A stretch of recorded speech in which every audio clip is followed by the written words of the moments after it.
पर्व का आज चौथा दिन है। उत्तम शौच। शुचिर्भावो इति शौच। शुचिर्भावों का होना शौच कहलाता है। प्रकृष्ट प्राप्त लोभान्निवृत्ति शौच।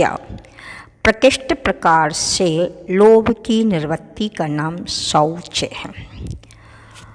पवित्रता कहो, शुचिता कहो, स्वच्छता कहो, ये सब शौच के ही पर्यायवाची नाम हैं।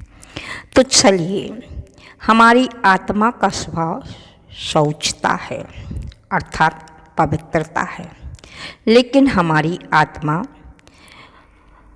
अपवित्र कैसे हो गई, अशुचिता को कैसे प्राप्त हुई, या इस शौच धर्म को या शौच गुण को किसने आच्छादित किया है?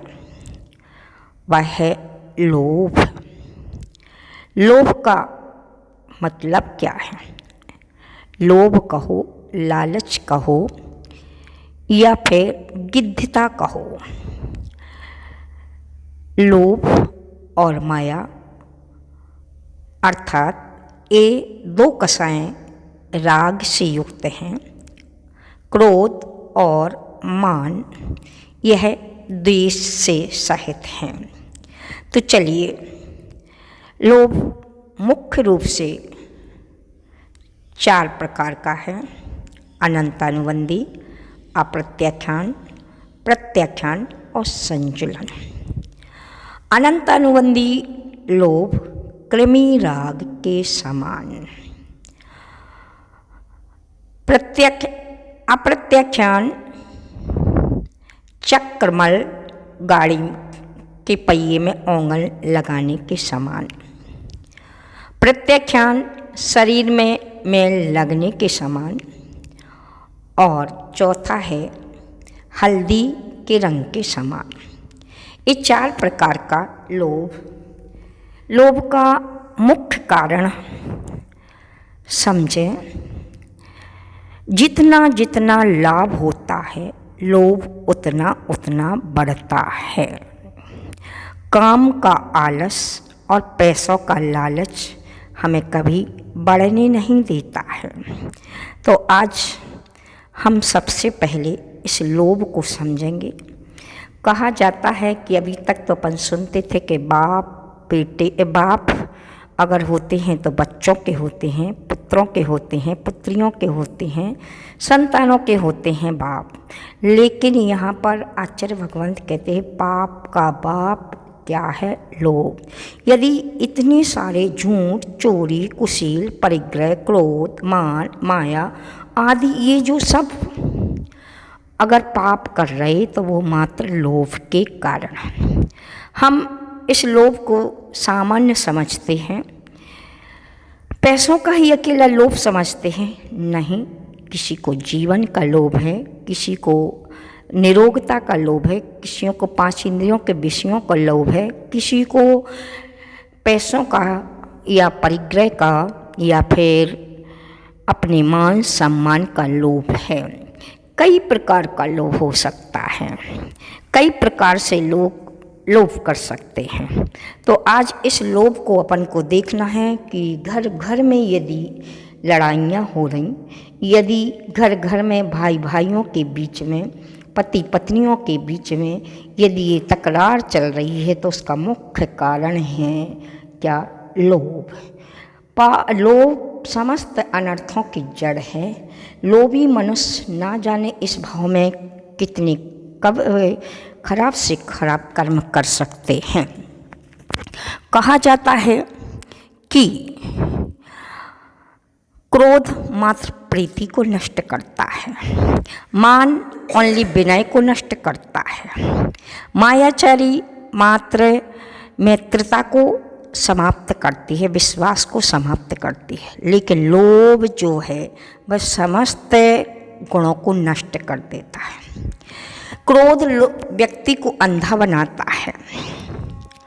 क्रोध मात्र व्यक्ति को अंधा बनाता है, मान व्यक्ति के लिए बहरा बनाता है, मायाचारी व्यक्ति के लिए जिह्वा रहित बनाते, लेकिन लोभ व्यक्ति के लिए नकटा बना देता है, बेशरम कर देता है। तो चलिए आज सब चारों कसायों की मूल कसाई यदि है तो वह लोभ है और 10वें गुणस्थान तक पहुंचता है।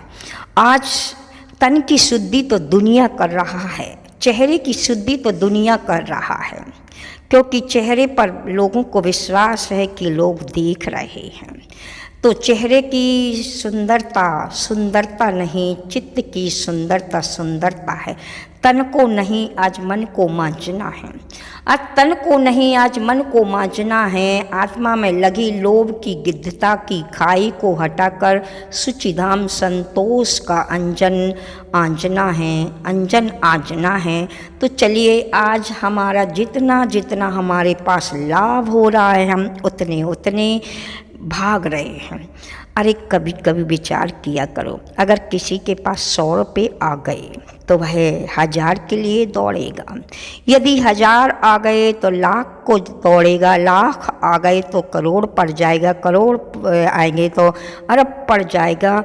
क्योंकि आचार्य भगवंत कहते हैं कि तृष्णा की खाई खूब भरी पर रिक्त रही। कभी भी 4 चीज़ों को आपने देखा होगा या सुना होगा, संसार में 4 चीज़ें ऐसी हैं कि इनको कितना भी मिलता रहे पर ये कभी समाप्त नहीं होती हैं। जैसे समुद्र को कितनी भी नदियाँ प्राप्त हो जाएं फिर भी वह खाली का खाली होता है। अग्नि के लिए कितना भी ईंधन क्यों ना प्राप्त हो जाए, कितना भी ईंधन डालो फिर भी वह समाप्त नहीं होती है, जलती ही रहती है। पेट में कितना भोजन डालो, सुबह डालो शाम खाली, शाम डालो सुबह खाली, 24 घंटे डालो फिर भी कभी न कभी खाली, अर्थात तृप्त होता ही नहीं है। चौथा है आशा का गड्ढा। ये 3 तो फिर भी कथनचित भर सकते हैं, लेकिन चौथा आशा का गड्ढा, एक इच्छा पूरी होगी दूसरी जागृत होगी, दूसरी इच्छा पूरी होगी तीसरी जागृत होगी। एक छोटा सा दृष्टांत है कि एक बार मुल्ला नसरुद्दीन दिल्ली जा रहा था। उसने अपने मित्रों से कहा कि चलो भाई दिल्ली चलो। तो सब मित्रों ने कहा कि मेरे पास अभी टाइम नहीं, लेकिन तुम सतर्क रहना क्योंकि दिल्ली में जो भी सामान मिलता है वह दुगने भाव मिलता है। उसने कहा ठीक। वह दिल्ली गया, घूमा घामा और एक दुकान पर पहुंच गया, छाता की दुकान पर। बरसात का मौसम था और जैसे ही वह पहुंचता और दुकानदार से कहता भाई छाता कितने का? दुकानदार कहता 100 रुपये का। तो कहता बच्चू 100 का नहीं 50 का दीजिए। उसने कहा ठीक है 50 का नहीं, चलो 80 का देता। नहीं बच्चू अब तो मैं 40 का लूँगा। उसने कहा चलो ठीक है ना तुम्हारी ना हमारी 60 का देता। उसने कहा नहीं अब तो मैं 30 का लूँगा। उसने कहा भाई अब चलो ठीक है मैं 50, अब तो मैं 25 का लूँ। उसको गुस्सा आया। उसने कहा ठीक तू फ्री में ले जा। कहता है बच्चू अब 1 नहीं मैं 2 लूँगा। तो देखिए जितना जितना लाभ होता है लोभ उतना उतना बढ़ता जाता है। आज के इंसान की भूख, आज के इस इंसान की भूख इस कदर बढ़ गई है कि वह संस्कृति, आदर्श और नैतिक मूल्यों को भी खाने से नहीं चूकता है। पहले जब आदमी जंगली था तब कंदमूल खाता था, फिर थोड़ा सा समझदार हुआ तो अन्न खाने लगा, और जब ज़रा और समझदार हुआ तो रुपया पैसे खाने लगा। ध्यान रखना पैसा रुपये से कभी भूख नहीं मिटती है, भूख तो रोटी से ही मिटती है। कहते हो कि अगर मैं कहती हूँ कि भाई क्यों इतना कमाते हो तो कहते हो कि माताजी महंगाई का ज़माना है। अरे महंगाई में इस तरह से उतार चढ़ाव होता रहा तो एक दिन अखबार में छप जाएंगे ये भाव कि गेहूँ 25 पैसे जोड़ी, चावल 2 रुपये कोड़ी, दूध 1 रुपया बूंद, घी 10 रुपये में सूम। बात क्या वित्त मंत्री ने कही बात क्या वित्त मंत्री ने कही, भारत में आएगा अमेरिका से दही, 20 रुपये में आम 3 कच्चे, 100 रुपये में 2 बच्चे, 100 रुपये में 2 बच्चे।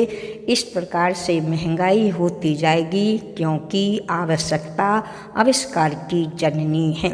जितनी जितनी तुम 5 इंद्रियों की इच्छा बढ़ाते जाओगे, उतना उतना लालच तुम्हारा बढ़ता जाएगा। और पैसे कमाने के लिए देखिए आज लोगों ने दिलों में कैसे कोरोना को भर करके किस तरीके से पैसे कमाए जा रहे हैं। तो आप समझिए, दौलत की भूख ऐसी कि कमाने निकल गए, दौलत की भूख ऐसी कि कमाने निकल गए, दौलत मिली तो हाथ से रिश्ते निकल गए, बच्चों के साथ रहने की फुर्सत न मिल सकी, और जब फुर्सत मिली तो बच्चे खुद कमाने निकल गए, तो बच्चे खुद कमाने निकल गए। सोचिए ये हालत है। इसलिए ये हीरे मोती सोना चांदी रुपया पैसा मालिकियत हुकूमत सबके सब हैं झूठे, सबके सब हैं झूठे। क्यों करता है नाज नखरे इनके बलबूते, ये सब क्षणभंगुर है, ये सब क्षणभंगुर हैं। आदर्श जिनका इतिहास में दर्ज है, आदर्श जिनका इतिहास में दर्ज है, अनुकरण करें हम उनका हमारा फर्ज है। संतोष हो भावों में तो जीने का कुछ अर्थ है, दौलत इकट्ठी करना दुनिया में व्यर्थ है, दुनिया में व्यर्थ है। तो आइए आज कम से कम अगर जीवन जीने की कला सीखना है तो अपने जीवन में अपने से नीचे वाले को देख कर जिए। अगर आपको वर्तमान का सुख प्राप्त करना है तो 99 के चक्कर में नहीं, लालच नहीं, तृष्णा नहीं, जो है जितना है उसी में ही समता के साथ आज तभी ये लोभ समाप्त होगा, अन्यथा ये लोभ भटकाएगा। क्योंकि लोभ का अर्थ ही है लोभ, यानी लोक में भाई यानी भटकाए, उसका नाम लोभ है। तो समस्त अनर्थों की जड़, समस्त दुखों की जड़ यदि है तो वह लोभ है। तो चलिए इस लोभ को आज कैसे भी हो कैसे छोड़ने का प्रयास करें। गज धन गोधन बाजी धन और रत्न धन खान, जब आवे संतोष धन सब धन धूलि समान, सब धन धूलि समान। तो आइए अपने जीवन में यदि पूर्णतया परिग्रह का त्याग नहीं कर सकते तो कम से कम संतोष रखें। यदि आप संत नहीं बन सकते हैं, यदि आप भगवंत नहीं बन सकते हैं, यदि मनुष्य गति में आए हैं तो कम से कम संतोषी प्राणी बन करके ही आप अपने जीवन को पावन और पवित्र बनाएं। इसी पवित्र भावनाओं के साथ जब अपना मन पवित्र होता है, जब अपना मन पवित्र होता है, हर चेहरे पर अपना चित्र होता है, फिर दुनिया में तुम कहीं भी चले जाओ, जो भी मिलता है अपना ही होता, अपना ही मित्र होता है, अपना ही मित्र होता है। तो बाहर से शरीर की शुद्धि करो या ना करो, लेकिन चित्त की शुद्धि करने का आज ये दिन आया है। अपने इस चित्त को धोने के लिए, मन को धोने के लिए उत्तम शौच धर्म को अपनाओ। इन्हीं पवित्र भावना के साथ बोले महावीर भगवान की